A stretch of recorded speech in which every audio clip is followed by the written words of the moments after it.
जो रोज रोज मुझको मिलने वाले आते हैं ना, वो आने वाले वक्त ही कुछ ना कुछ ज्ञान उपदेश के इशारे मुझे दे जाते हैं। कोई मिलता है जब और वो कहता है कि ये बहुत बड़े हैं, और जब वो कहते बड़े तो बड़े से उनका मतलब होता है पैसा बहुत है। बड़े से उनका मतलब होता है घर बड़े, मकान बड़े, बिजनेस बड़े, धन बड़ा बड़ा बड़ा, सब बड़ा बड़ा। भैया मैं तो ज़्यादा बड़ा खा लूं पेट दुख जाता है, समझते हो? तो ये बड़ों से तो अपनी पट्टी नहीं है। तो जो ज़्यादा बड़े बड़े हो जाते हैं हम उनसे पीछे पीछे पीछे ही हो जाते हैं।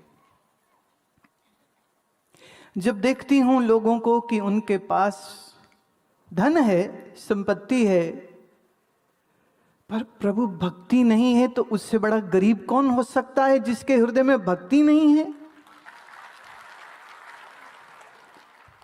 याद रहे, मकान बड़े तो दुर्योधन के पास भी थे, पर वो श्री कृष्ण को कभी प्यारे नहीं हुए थे। और याद रहे, हम श्री कृष्ण के भक्त हैं, इसलिए मुझको भी बड़े घर वाले प्यारे नहीं हैं, बड़े दिल वाले प्यारे लगते हैं। तुम्हारी संपत्ति तो भैया आनी जानी चीज है, लेकिन जो वास्तविक चीज है और वो है प्रभु प्रेम, वो है संतों का संग, वो है ज्ञान। और हमारा भारतवर्ष धन, वो तो हमारे यहाँ लक्ष्मी तो विष्णु जी के चरणों में बैठी रहती, तो धन की तो कोई बात हम करते ही नहीं है। हम तो बात नारायण की करते हैं, हम तो बात सुमिरन की करते हैं, हम तो बात हरि नाम सुमिरन की करते हैं। हाँ ना, आप लोगों के भी ये बहुत बड़ी गलतफहमी है कि जब बहुत ज़्यादा पैसा आ जाएगा तब तुम्हारे जीवन में बड़ा आनंद आएगा। पर पूज्य स्वामी ब्रह्मानंद जी कह रहे हैं, हरि नाम सुमर सुख धाम, जगत में जीवन 2 दिन का। महात्मा कहते हैं जीवन 2 दिन का, ये भी ज्यादा कह रहे हैं, कहना चाहिए 1 घड़ी का। क्योंकि 1 घड़ी श्वास आ रहा है तो तुम मनुष्य हो, और 1 घड़ी में श्वास नहीं आया तो तुम मुर्दा हो जाते हो। और मनुष्य को मुर्दा होने में कितना समय लगता है? 1 क्षण। तो मानव जीवन की अवधि क्या हुई प्यारे? 1 क्षण। अब वो 1 क्षण तुमने संसार के पीछे भाग भाग के बिताया है, या आपने वो 1 क्षण प्रभु प्रेम में, हरि नाम स्मरण में बिताया है? बस यहां से सारी कहानी बदल जाती है। बड़े होने की ख्वाहिश मत रखना प्यारे। वाणी कहती है, बड़े बड़े जो दिसें लोग, बड़े बड़े जो दिसें लोग, तिनको व्यापे चिंता रोग। कौन बड़ा माया बड़ाई, सो बड़ा जिन राम लिव लाई। सिर्फ धन से बड़े हो तो फिर चिंता और रोग। भैया जब माल ज्यादा होता है तो माल छुपाने की भी तो चिंता आती है ना। नहीं तो इनकम टैक्स वाले भैया जी आ जाएंगे, नहीं तो ईडी वाले भैया जी आ जाएंगे। माल बनाया है, अब छुपाएं कहाँ पर कहाँ पर कहाँ पर कहाँ पर। तो जब ये धन आता है तो साथ में चिंता लाता है, पर जब हरि नाम का धन आता है तो तुम चिंता मुक्त होते हो। सो प्यारे, चिंता मुक्ति और सुख का धाम तो ईश्वर का सुमिरन ही है। बाकी सब चीजें आज हैं कल नहीं हैं।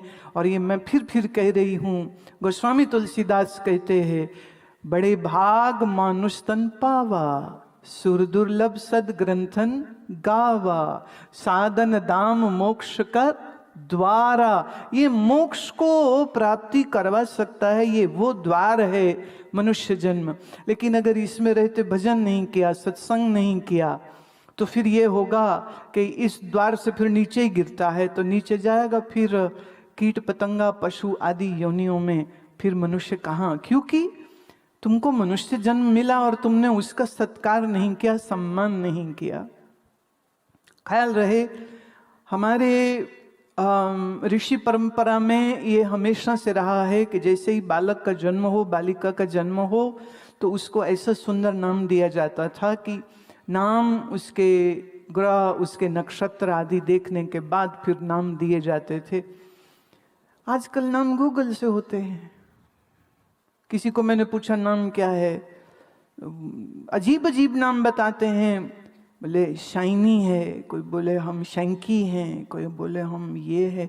मैंने कहा तुम्हारे नाम का मतलब क्या है? बोले नहीं पता तो नहीं है, बट गूगल में यही आया था तो मेरी माँ ने रख दिया। मैं ठीक है भैया।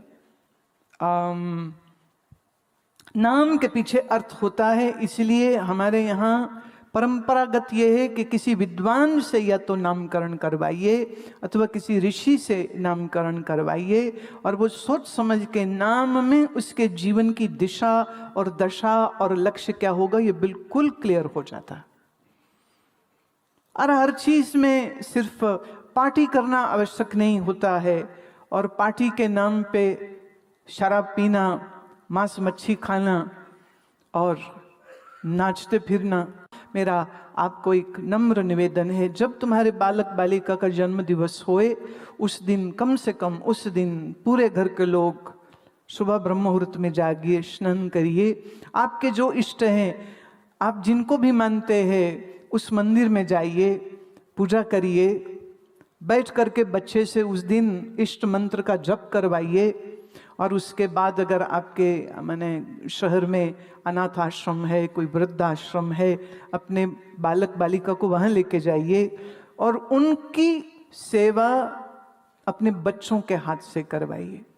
अगर आपके शहर में गौशाला है तो अपने बच्चे को फिर गौशाला लेके जाइए, अपने बच्चे के हाथ से गैया को घास खिलवाइए, गुड़ खिलवाइए, देना सिखाइए अपने बच्चों को। हमारा सियाराम सिर्फ मंदिर में नहीं बैठा है, हमारा सियाराम हर नर, हर नारी, हर बालक, हर पशु, हर पक्षी के रूप में मौजूद है। इसलिए मंदिर में जाकर के श्री विग्रह के सामने सिर तो झुका लिया, लेकिन बाहर जो जिंदा राम जी खड़े हैं उनको दुत्कार दिया, क्योंकि वो गरीब है, क्योंकि उसके पास कपड़ा नहीं है, कि उसका जूता अच्छा नहीं है। तो मैं नहीं समझती हूँ ये कोई सुंदर राम भक्ति की उदाहरण हो सकती। हमारा देश पर्वों का देश है, त्योहारों का देश है, और अभी तो ऐसा क्रम चलता है कि एक के बाद एक के बाद एक बाद आते हैं त्योहार। खूब मनाओ, खूब मनाओ। दीपावली है, दिए जलाओ, पर दिए मिट्टी के लाओ, प्लास्टिक के नहीं, एलईडी। अरे भाई साहब क्या करें, आजकल जैसे लोगों की मुस्कुराहट सिर्फ फेसबुक के लिए होती है, असल में मुस्कुराहट कोई नहीं, सड़े बैंगन की तरह घूमते रहे थे। ऐसे भी दिया भी असली नहीं जगाते हैं, वो भी वो बिजली का या एलईडी का या वो सेल से चलने वाला उसको लगा देते हैं।